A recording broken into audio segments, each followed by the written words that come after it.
Indian മണ്ണിൽ ഇനി ഒരൊറ്റ ബംഗ്ലാദേശി നുഴഞ്ഞുകയറ്റക്കാരെ പോലും വെച്ചു പൊറുപ്പിക്കില്ല എന്ന് കേന്ദ്ര ആഭ്യന്തരമന്ത്രി അമിത്ഷായുടെ വാക്കിനെ അന്വർത്ഥമാക്കുകയാണ് BSF.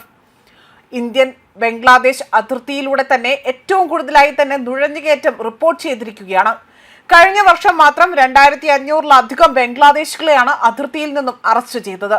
ശീതകാല സമ്മേളനത്തിൽ സർക്കാർ ലോക്സഭയിൽ നൽകിയ കണക്കുകൾ പ്രകാരം 2025 ജനുവരി മുതൽ തന്നെ നവംബർ വരെയുള്ള കാലയളവിൽ ഇന്ത്യ ബംഗ്ലാദേശ് അതിർത്തിയിൽ ഏകദേശം 1100 നുഴഞ്ഞുകയറ്റ ശ്രമങ്ങളാണ് ഇപ്പോൾ കണ്ടെത്തിയിരിക്കുന്നത് എന്നതാണ് കണക്കുകൾ സൂചിപ്പിക്കുന്നത്. മാത്രമല്ല, ശൈത്യകാലമാകുമ്പോഴാണ് ഏറ്റവും അധികം നുഴഞ്ഞുകയറ്റം നടക്കുന്നത്. ബംഗ്ലാദേശ്, ചൈന, പാകിസ്ഥാൻ, നേപ്പാൾ, ഭൂട്ടാൻ, മ്യാൻമർ എന്നിവയുമായി തന്നെ ബന്ധമുള്ള ഇന്ത്യൻ അതിർത്തികൾക്കിടയിലൂടെയുള്ള നുഴഞ്ഞുകയറ്റ ശ്രമങ്ങളുടെയും നുഴഞ്ഞുകയറ്റക്കാരെ അറസ്റ്റ് ചെയ്തതിന്റെയും കണക്കുകൾ ആഭ്യന്തര സഹമന്ത്രിയായ നിത്യാനന്ദ് റായ് ആണിപ്പോൾ വലിയ രീതിയിലുള്ള ചോദ്യത്തിന് രേഖാമൂലം നൽകിയ മറുപടി നൽകിക്കൊണ്ട് രംഗത്ത് വന്നിരിക്കുന്നത്. 2025 ആദ്യ 11 മാസങ്ങളിൽ ഇന്ത്യ ബംഗ്ലാദേശ് അതിർത്തിയിൽ മാത്രമായി തന്നെ 1104 നുഴഞ്ഞുകയറ്റ ശ്രമങ്ങൾ പരാജയപ്പെടുത്തിയതായും അതേ കാലയളവിൽ തന്നെ 2556 നുഴഞ്ഞുകയറ്റക്കാരെ അറസ്റ്റ് ചെയ്തതായും ഡാറ്റ കണക്കാക്കുന്നു. എല്ലാ അതിലൂടെയുള്ള ഏറ്റവും ഉയർന്ന നിരക്കാണിത്. കൂടാതെ തന്നെ ബംഗ്ലാദേശുമായുള്ള അതിർത്തിയുടെ 79.08%, പാകിസ്ഥാനുമായുള്ള അതിർത്തിയുടെ 93.25% അവിടെ വേലി കെട്ടിയിട്ടുണ്ട് എന്നതാണ് സർക്കാർ അറിയിച്ചിരിക്കുന്നത്.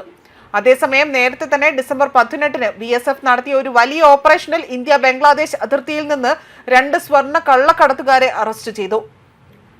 2 കള്ളക്കടത്തുകാരിൽ നിന്നും വൻ മൂല്യമുള്ള സ്വർണ്ണ ബിസ്ക്കറ്റുകൾ കണ്ടെടുത്തിട്ടുണ്ട്. പ്രത്യേക വിവരങ്ങളുടെ അടിസ്ഥാനത്തിൽ പശ്ചിമ ബംഗാളിലെ BSFന്റെ 32-ാം ബറ്റാലിയനിലെ സൈനികരാണ് ഇന്ത്യ ബംഗ്ലാദേശ് അതിർത്തിയിൽ സ്വർണം കടത്താൻ ശ്രമിച്ച 2 കള്ളക്കടത്തുകാരെ പിടികൂടിയിരിക്കുന്നത്. 67.37 ലക്ഷം രൂപ വില മതിക്കുന്ന 510 ഗ്രാം ഭാരമുള്ള 4 സ്വർണ്ണ ബിസ്ക്കറ്റുകൾ ഇവരിൽ നിന്നും പിടിച്ചെടുത്തതായി തന്നെ BSF അറിയിച്ചിട്ടുണ്ട്. അതേസമയം കഴിഞ്ഞ ദിവസങ്ങളിൽ അമിത്ഷാ വലിയൊരു പ്രഖ്യാപനമാണ് നടത്തിയത്. ഇനി ഒരൊറ്റ ബംഗ്ലാദേശി നുഴഞ്ഞുകയറ്റക്കാരെ പോലും ഇന്ത്യൻ മണ്ണിൽ അനുവദിക്കില്ല, അല്ലെങ്കിൽ അതിലേക്ക് കടക്കാൻ അനുവദിക്കില്ല, എല്ലാവരെയും ഇവിടെ നിന്നും പുറത്താക്കുമെന്നാണ് അദ്ദേഹം വ്യക്തമാക്കിയത്. മാത്രമല്ല, വോട്ട് ബാങ്ക് രാഷ്ട്രീയത്തിനായി തന്നെ കോൺഗ്രസ് ആസാമിൽ നുഴഞ്ഞുകയറ്റം പ്രോത്സാഹിപ്പിച്ചതായി അദ്ദേഹം ഇവിടെ എടുത്തു പറയുകയും ചെയ്തിട്ടുണ്ട്. BJP ആസാമിലെ മാത്രമല്ല രാജ്യത്തെ മുഴുവൻ ബംഗ്ലാദേശി നുഴഞ്ഞുകയറ്റക്കാരെയും പുറത്താക്കിയിരിക്കുമെന്നും അദ്ദേഹം അവിടെ ആസാമിൽ നടന്ന ഒരു പൊതു റാലിയെ അഭിസംബോധന ചെയ്തുകൊണ്ടാണ് സംസാരിക്കവെ ഇക്കാര്യങ്ങൾ വ്യക്തമാക്കിയിരിക്കുന്നത്. ആസാമിലെ ഹിമന്ത വിശ്വ ശർമ്മ സർക്കാർ ബംഗ്ലാദേശി നുഴഞ്ഞുകയറ്റക്കാരിൽ നിന്ന് 1 ലക്ഷത്തിലധികം ബിഹാ ഭൂമി ഒഴിപ്പിച്ചതായും അമിത്ഷാ വ്യക്തമാക്കി.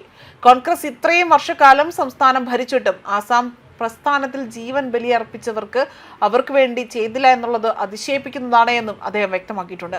കോൺഗ്രസ് ആകട്ടെ വർഷങ്ങളോളം തന്നെ നുഴഞ്ഞുകയറ്റക്കാരെ പ്രോത്സാഹിപ്പിക്കുന്നത് തുടരുന്നു.